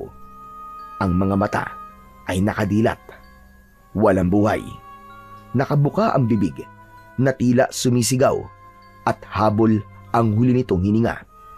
Ang labi ay nagkabitak-bitak at sa paligid ng katawan ay may mga kalat na pira-pirasong balat na parang kinayod mula sa loob ng laman nito. Halos hindi matignan ni Argo ang itsura ng biktima. Argo, tignan mo ang dibdib niyo. Butas at merong naiwan na hibla ng lumang tela. Kasing lapad ng 1 pulgada. Paano nagkaroon ng ganong klaseng nilalang sa baryo natin? Ikaw, Argo, talaga bang hindi mo nakita ang aswang na nakita ko sa kakauyan? Malapit sa tambakan ng basura? Wala talaga ako nakita, Baste. Kung meron man, bakit ako magsisinungaling sa'yo, di ba? Matagal na nag-isip si Baste bago ito sumang-ayon sa sinabi ni Argo. Kailangan niyang magsinungaling. Kaya naman, muli nitong sinulyapan ang katawan ng biktima. Kailangan na nating umalis sa lugar na to at sabihin kay Kapitan kung ano nangyari rito. Baka sa pagkakataong to, maliwala na sila sa mga sinasabi ko. Teka, hindi ka ba nagtataka, Baste?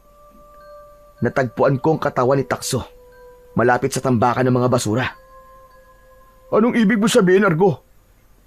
Hindi kaya ang mga aswang na sinasabi mo ay matatagpuan malapit sa tambak ng mga basura? Kagaya na nangyari sa lalaking to. Hindi ba't nasa ilalim siya ng mga basura?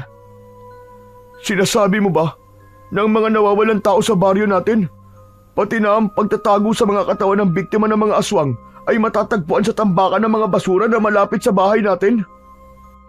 Oo, Baste. Dahil kung pagsasama-samahin natin ang pangyayari, ang lahat ng mga lugar na pinagpapakitaan ng sinasabi mong aswang ay malapit sa mga tambak ng basura. Kung saan naroon ang mga basura, naroon din ang mga aswang na iskarab. Hindi aswang na iskaraba nandun, Baste, kundi ang mismong mga ipis na inuutusan ng aswang na may katawan na tela o si Imhotep. Teka, sandali lang. Parang naguguluhan ako. Ang mga aswang na nakita mo na may ipis sa loob ng katawan ay mga biktima lang sila. Hindi sila ang totoong kalaban.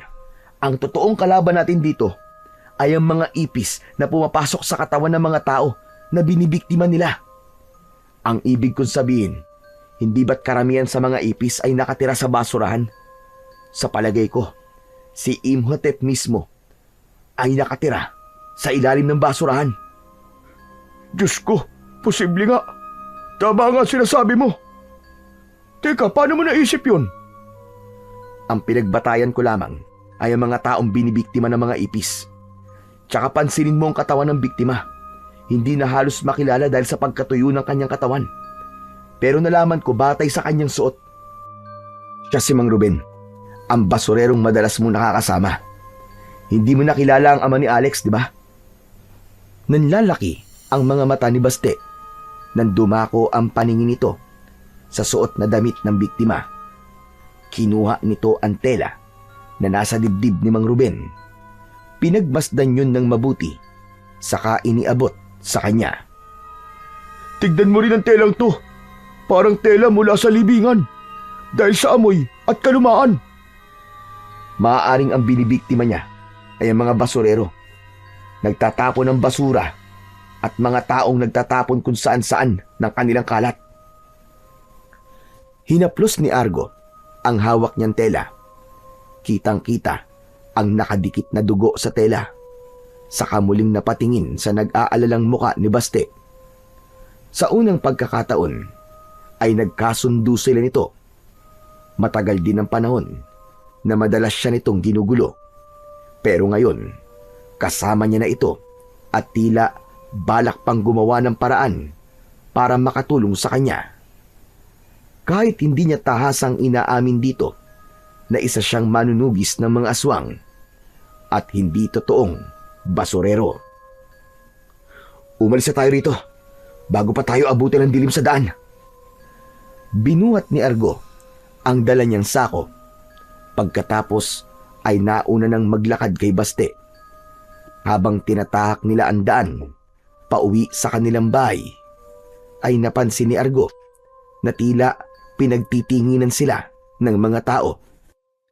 Isang masamang tingin kasabay ng pagpula ng kanyang mga kamay. Napaatras siya ng hakbang papalapit kay Baste.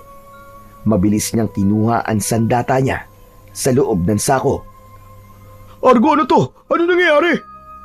Hindi sila mga normal na tao, Baste. Meron ka bang magagamit na itak na panlaban sa kanila? Argo, sandali lang. Bakit kailangan ko ng itak? Pagmasdan mo sila, tignan mo ang kanilang mga muka. Bagamat nasa normal ang kanilang anyo, pero natitiyak kong hindi na sila mga taong may matinong pag-iisip.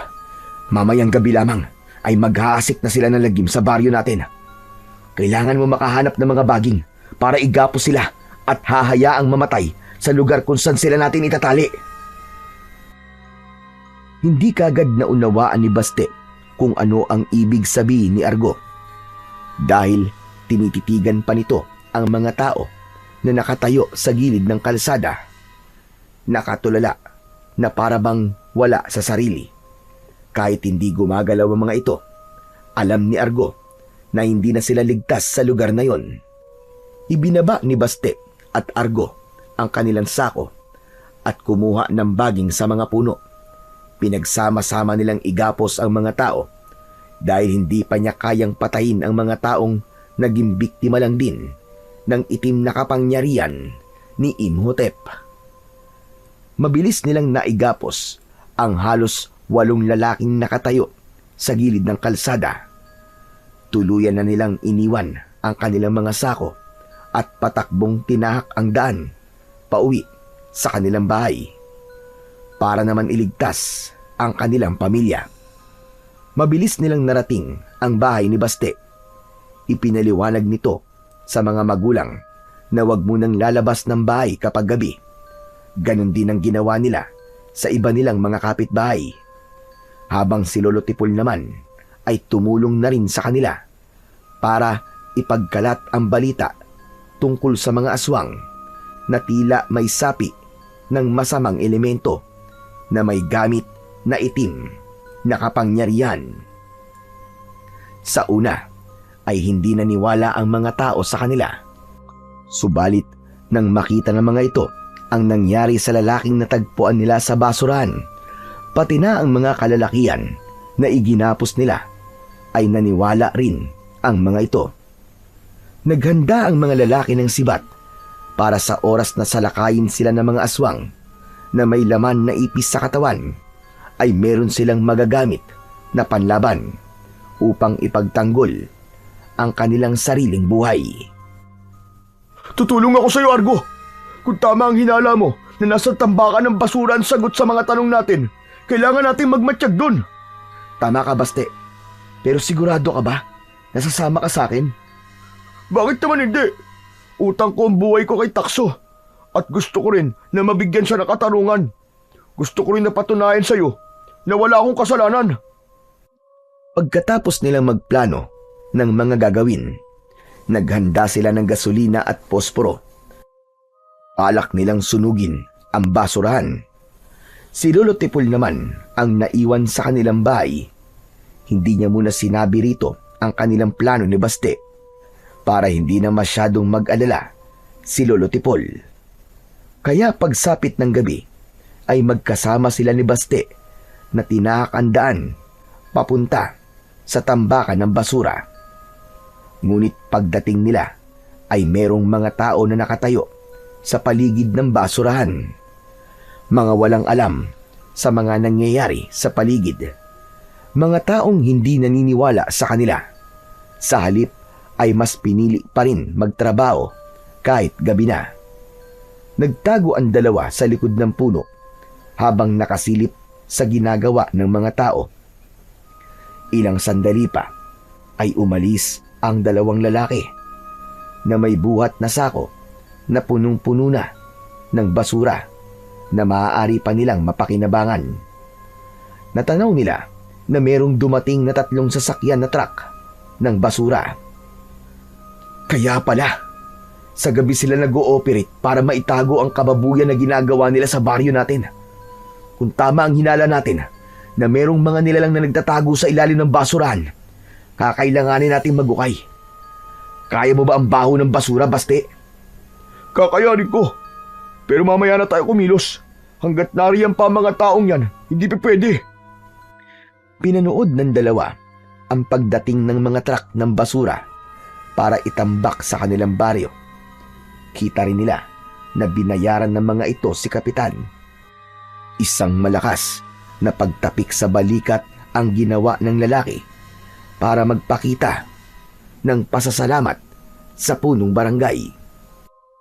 Ngunit hindi pa man sila nagtatagal sa pagtatambak ng basura. Nakita ni Argo ang paglabas ng malahibla na tela mula sa ilalim ng basurahan. Merong sukat na 1 pulgada ang lapad ng telang nakalutang sa hangin. Tila may buhay na panay ang galaw. Nanlalaki ang kanilang mga mata ni Baste nang mula sa tuktok ng mga basura ay lumitaw ang malatelang halimaw. Sa una ay para lamang itong mga tela na nakalutang sa hangin. Walang hugis, parang walang kakayahan. Ngunit nang maubos ang hibla ng tela mula sa basurahan, ay nagkaroon ng hugis ang katawan ng nilalang. Nagkaroon ng balat, ngunit kalahati lamang. Ang kalahati ng muka ay tila naaagnas na bangkay. Ang masaklap, hindi namamalayan ni na Kapitan at ng mga driver ng truck na meron ng nilalang na nakatayo sa likod ng mga ito. Sa unang pagkakataon, nasaksiyan ni Argo kung paanong hinigop ng aswang na si Imhotep ang laman at dugo ng truck driver. Kitang-kita rin nila ang pagtuyo at pagtigas ng katawan ng kaawa-awang biktima. Si Kapitan na hindi nakagalaw at nakalaban ay tuluyang binalutan ng mga tela sa buong katawan. Ibinuka ni Imhotep ang bibig nito at itinapat sa bunganga ng Kapitan. Dahil nakanganga ito sa labis na takot, lumabas sa bibig ni Imhotep ang daan-daan na ipis at lumipat yun sa bibig at katawan ni Kapitan. Tuluyan ang nakita ng dalawa ang brutal na pagpatay ng halimaw na si Imhotep. Kumalat ang liwanag sa buong katawan ni Argo, palatandaan ng panganib sa paligid. Hindi siya agad nakagalaw sa bilis ng pangyayari at huli na ang kanyang paglapit. Tuluyan ng napiga ang katawan ng mga biktima.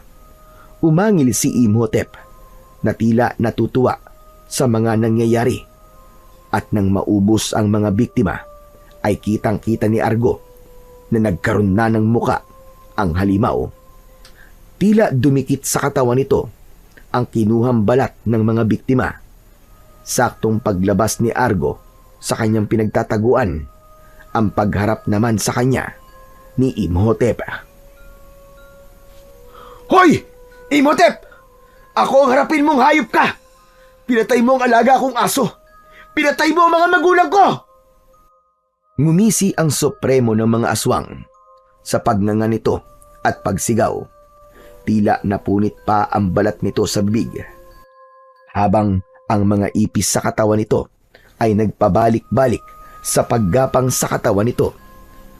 Maging sa naaagnas nitong balat ay lumalabas ang mga ipis na lumilipat naman sa katawan ng mga biktima. Bumangon ang mga lalaking pinatay nito at parang mga amalanig kung kumilos. Tumayo sa likod ng pinuno, kasunod ng pag-alingaw-ngaw ng malakas na pag-angil ng mga aswang na iskarab. Ang lakas ng loob mong kalabanin ako. Sinasabi ko na nga ba't nararamdaman ko sa iyo ang mutya. Ibigay mo sa akin ang mutya ng aso. Ako ang mamamahala ng kapangyarihang taglay ng aking alagang aso. Kaya isoli mo yan sa akin. Anong ibig mo sabihin? Si Takso. Ako ang may-ari sa kanya. Kaya wala kang karapatan na angkinin ng mutya. Hindi mo ako maluloko. Ang hina naman ng isip mo. Paano ka magkakaroon ng alagang aso? Kagigising mo lang, di ba? Ibigay mo na sa akin ang mutya. Sa akin yan nararapat. Kung gusto mo to, kunin mo. Naalala ni Argo si Baste na nagtatago sa likod ng puno. Kaya inutusan niya ito. Baste! Kahit na anong mangyari, huwag ka munang lalabas sa pinagtataguan mo. Bantayan mo ang lahat ng posibleng daanan ng kanyang alagad. Kahit na anong mangyari, pugutan mo sila ng ulo at sunugin mo ang buong basurahan. Pinagplanuhan nila ni Baste ang tungkol sa pagsunog sa basurahan upang mapalayas ang mga aswang. Sa hindi inaasahang pagkakataon, biglang nawasak ang katawan ni Imhotep. Lumutang yun sa ere at pumulupot sa kanyang katawan ng tela. Nabuhat siya ng malakas na puwersa ng kalaban at bumagsak siya sa tambakan ng mga basura. Naramdaman niya ang pagguwit ng sakit sa kanyang katawan. At sa muling pagbabalik ng anyo ng aswang, ay nagkaroon ulit ito ng hugis tao na katawan. Lumitaw ang naaagnas nitong muka at umusal ng nakakakilabot na orasyon. Teka, anong nangyayari sa akin? Bakit hindi ako makagalaw? Tila hinihigop niya ang kapangyarihan ko. Nakipaglaban si Argo sa pamamagitan ng pagpupumiglas ng kanyang katawan. Ngunit kahit anong gawin niya, ay hindi talaga siya makagalaw. Para siyang naestatwa hanggang sa tuluyan ng mahawakan ni Imhotep ang kanyang leeg. Sinakal siya nito at inangat sa ere. Ibinuka nito ang bibig para higupin ang mutya na nasa kanyang tiyan. Kaya naman, nalanghap niya ang mabahong singaw ng bibig nito. Tila nabubulok na basura ang amoy ng hininga nito. Parang imburnal sa baho. Malakas na napasigaw si Argo dahil sa malapit na ang muka ni Imhotep sa kanyang muka. Hayop ka! Lumayo ka! Ang baho ng hininga mong halimaw ka! Tila nasaktan ang tenga ng pinuno ng mga aswang na si Imhotep dahil sa malakas na sigaw na yon ni Argo. Nabitiwan siya nito at biglang bumalik sa pagiging tela. Sumuot yun sa ilalim ng basurahan at naiwan ang mga alagad nito.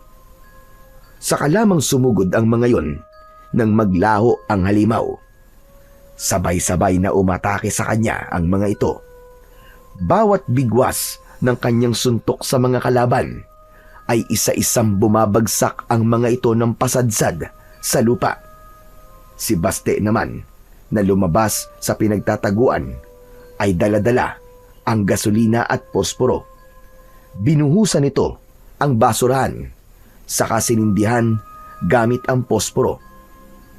Kumalat ang apoy sa buong paligid, kasabay ng pagliyab ng katawan ng mga aswang.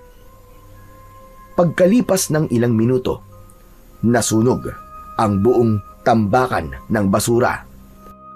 Napakakapal ng usok. Kumalat ang masangsang na amoy sa buong paligid mula sa mga basurang nasusunog. Tumabi sina Baste at Argo habang pinanonood ang unti-unting pagtupok ng apoy sa basura. Halos tumagal yun ng 2 oras, bagamat hindi natupok ang lahat ng tambak ng basura. Nagulat sila sa paglitaw ng isang pintuan na tila isang kuweba. Nagkatinginan silang dalawa ni Baste. Dinampot nito ang itak at iniabot sa kanya. Nasimulan na natin to, Argo. Samantalayin na natin ang pagkakataon na mahina pa ang katawan ng kalaban. Natitiyak ko na nagpapalakas siya sa loob ng kuwebang yan. Yun din ang naiisip ko. Parang hindi pa siya ganap na malakas dahil natalo siya sa malakas na pagsigaw ko. Nagulat nga ako kanina eh. Matapang kang lumaban sa kanila. Oo nga no, teka, paano nangyari yun? Di ba? Kamao mo lang naman ang ginamit mo kanina, pero nagliyab ang kanilang katawan. Baste, dahil nagtataglay ako ng mutya ng aso. Yun ang bagay na gusto nilang makuha sa akin. Kung ganun, totoo nga ang sinabi niyang ang mutya ay galing sa katawan ni Takso. Oo, Baste. Pero sa ngayon, kailangan muna nating makita ang loob ng pintuan na yan. Baka nandyan ang kasagutan. Dahan-dahang lumapit sina Argo at Baste sa bungad ng yungib. Mula sa labas ay malamlam na usok at mainit na simoy ng hangin ang sumalubong sa kanilang dalawa. Parang hininga ng isang halimaw na nakatago sa kailalim-ilaliman ng lupa. Sa pagpasok nila sa loob, bawat takbang ay naririnig nila ang tunog ng mga batong nadudurog sa ilalim ng kanilang mga paa. Argo, teka. Sigurado ka ba rito sa gagawin natin? Mahinang tanong ni Baste habang pilit na pinipigil ang panginginig ng katawan nito. Isang tango naman ang itinugon ni Argo kay Baste. Tanga nila ang kanilang itak. Ang matulis at mahabang itak na yon ay madalas niyang ginagamit sa pagtugis ng mga aswang. Yun din ang sandatang ginamit ng kanyang ama para tugisin ang mga aswang. Muling ibinaling ni Argo ang kanyang paningin sa daan. Maliwanag sa loob ng kuweba dahil sa mga sulo na nakasabit sa mga dingding.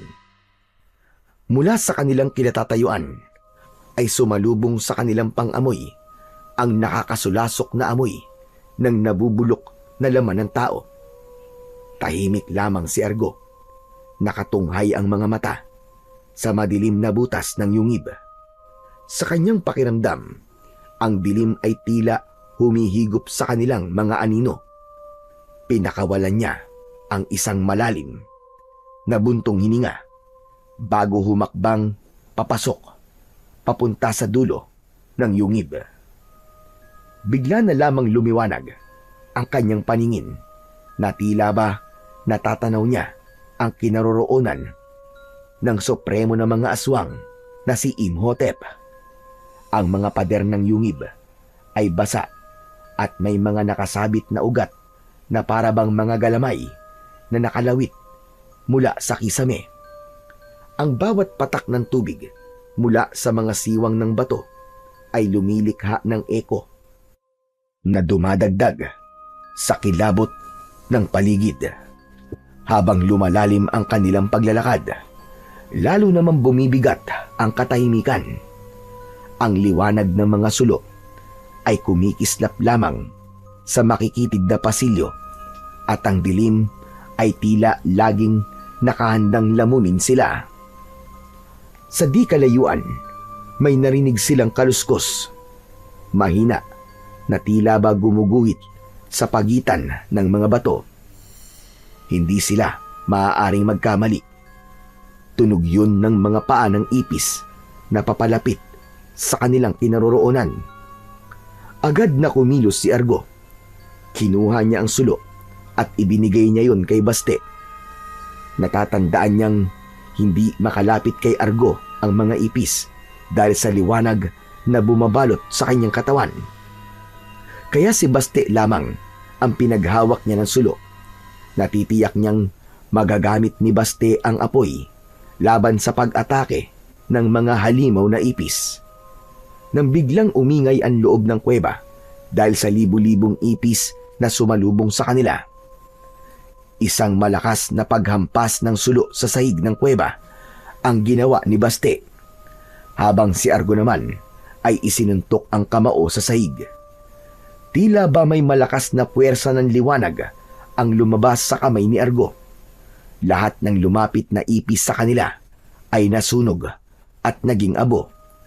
Nang maubos ang mga ipis, tumambad naman sa kanilang paningin ang sementadong ataul. Nilapitan nila yon at nalantad sa kanilang paningin ang malalababong takip ng kabaong ni Imhotep. Tila doon pinadadaloy ang dugo para mainom ni Imhotep habang ito ay natutulog. May bakas pa ng sariwang dugo ang takip ng sementadong kabaong. Teka, kung ganun, ang sariwan dugo na ito ang bumubuhay sa aswang na malatela?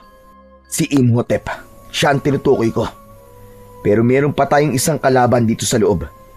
Kung bago lamang ang dugo na to, ibig sabihin, nandito ang tapat na alagad ni Imhotep at katatapos lamang niya magpainom ng dugo sa supremo nila. Pero, sino naman kaya? Wala akong ibang maisip na kahinahinala ang kilos na magpapaalipin sa katulad ni Imhotep. Magsasalita pa sana si Argo, ngunit biglang bumukas ang kabaong at agad na pinuluputan sa leeg ng mahabang tela si Baste. Nahila ito. Papasok sana sa loob ng kabaong, pero mabilis na pinutol ni Argo ang tela. Nabawi niya si Baste at habol ang hininga na bumagsak ito sa lupa. Hawak ang sariling tunleeg. Mabilis din na naging kilos ni Argo. Pinagtatataga niya ang katawan ni Imhotep, ngunit nahawakan nito ang kanyang kamay at itinapon sa malayo ang gamit niyang itak. Isang malakas na pagsuntok sa kanyang dibdib ang ginawa nito. Bumagsak siya sa sahig ng kuweba. Umahon ito mula sa kabaong at tuluyan ng nabuo ang katawan nito. Isang katawan ng isang lalaking may naaagnas na balat at sa mukha nito ay tila nakita niya ang isang anyo ng isang matandang may pagkakahawig kay Lolo Tipol. Bumundol ang kaba sa kanyang dibdib. Hindi ko akalain na hanggang dito ay susundan niyo ko. Para kayong sumusugod sa lungga ng tigre. Tigre pala ang pag-aakala mo sa sarili mo, hayop ka. Masyado yatang mataas ang tingin mo sa sarili mo. Sino nagbabantay sa'yo? Ilabas mo ang tapat mong alagad. Huwag kang duwag! Ngumisi ang supremo ng mga aswang. Mula sa likuran nito, sa kabilang pintuan ng yungib, lumabas ang pamilyar na hugis ng katawan ng isang tao. Halos manlaki ang kanilang mga mata nang tumapat ang alagad ni Imhotep sa tapat mismo ng sulok. Lolo Tipol! Kayo ang tapat na alagad ni Imhotep na pumapatay sa mga tao. Paano nangyari yun? Bakit? Mahusay ba ang pagpapanggap ko, Argo? Hindi ka ba nagkaroon ng hinala na ako naman talaga ang kasama ni Takso bago ko siya pinatay? Binantayan ko ang mutya sa loob ng kanyang katawan at umaasa ko na sa akin yun mapupunta. Ang tagal ko nagtiis, pero sa iyo pa rin pala mapupunta ang mutya. Nasayang lang ang paghihintay ko. Pero ngayon, hindi ka na makakaligtas sa aking Panginoon. Totoo yan. Ako na talaga ang magiging pinakamalakas na supremo ng mga aswang sa buong mundo. Hindi ako makakapayag na magtagumpay kayo. Kayo pala ang pumatay sa mga magulang ko. Lalong-lalo ka na, Lolo Tipol. Pinagkatiwalaan kita. Inalagaan. Niligtas ang buhay. Pero niloko mo ko. Hindi pala totoo ang sinabi mo sa akin tungkol kay Imhotep. Alam ko na kung anong kahinaan niya at kung paano ko siya matatalo. Basta lumabas ka muna. Puntahan mo ang mga tao at tumingi ka ng tulong sa kanila. Ubusin yung tambak ng basura nang wala na maging tirahan ng mga kampon na to ng kadiliman. Mabilis na tumayo si Baste at tumakbo palabas ng kuweba. Habang si Argo naman ay matapang na hinarap ang dalawang kalaban. Agad na sumugod ang dalawang nilalang sa kinatatayuan ni Argo. Bawat atake ng mga ito ay nagagawa niyang maiwasan. Dala ng kanyang galit, si Lolo Tipol ang una niyang tinaga sa katawan gamit ang kanyang matalas na itak. Habang ang kanyang kapangyarihan sa katawan ay hindi niya alam kung paanong pagaganahin. At sa kailaliman ng kuweba, kumikislap lamang ang liwanag ng mga sulok Habang naglalaban sina Lolo Tipol at Argo, umaalingaw-ngaw ang tagundong ng kanilang banggaan. Ang itak ni Lolo Tipol laban sa itak ni Argo.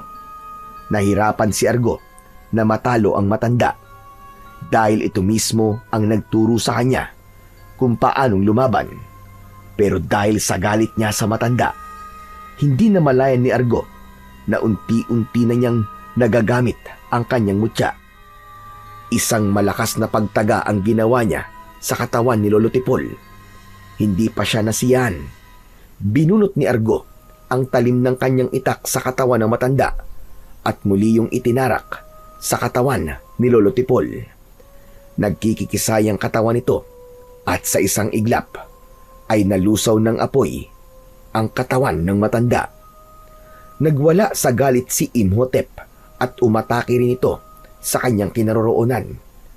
Lumitaw ang kakaibang liwanag sa katawan ni Argo. Tinubuan siya ng tenga ng kagaya sa aso. Humaba ang kanyang mga kuko sa kamay. Ang kanyang mga mata ay tila nagbabagang apoy. Ang kanyang braso at binti ay binalutan ng tila bakal na balahibo ng aso. Ngunit may malablade na talim sa dulo.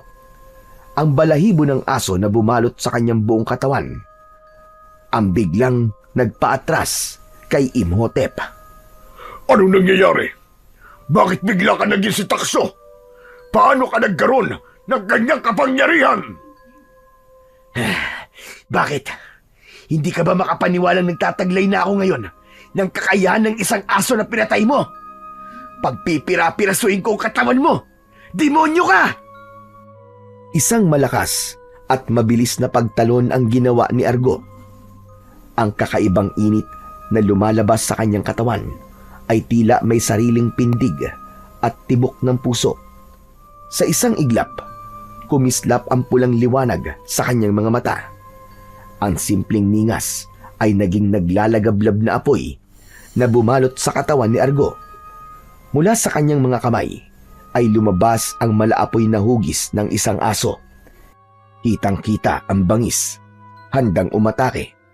Nang sumugod si Imhotep, inunat ni Argo ang kanyang palad at isang malakas na alon ng apoy ang pinakawanan nito at tumama yun sa katawan ng kalaban. Ang malakas na sigaw ni Imhotep ay nag-echo sa paligid ng loob ng kuweba. Bumagsak ito sa sahig. Habang pilit na bumabangon, nawasak ni Argo ang katawan ni Imhotep at bumalik sa pagiging tela. Ngunit lumutang yun sa ere at pumulupot sa katawan ni Argo. Kaya lang, dahil sa mga balahibo na tumubo sa kanyang balat, ay nasira ang tela. Nagkapira-piraso ang mga yon hanggang sa bumalik ulit sa sahig ng kuweba. Ubod lakas na sinuntok ng kamao ni Argo ang mga tela na nakakalat sa sahig. Lumitaw sa kanyang kamay ang malaasong liwanag.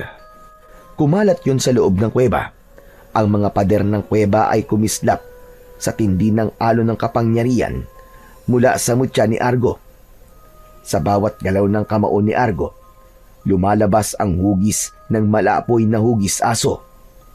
Tumama yun sa tela at pumutok na parang alipato hanggang sa tuluyan na nasunog ang malatelang katawan ni Imhotep at naging abo. Bumalik ang katahimikan sa paligid. Tanging si Argo lamang ang nakatayo.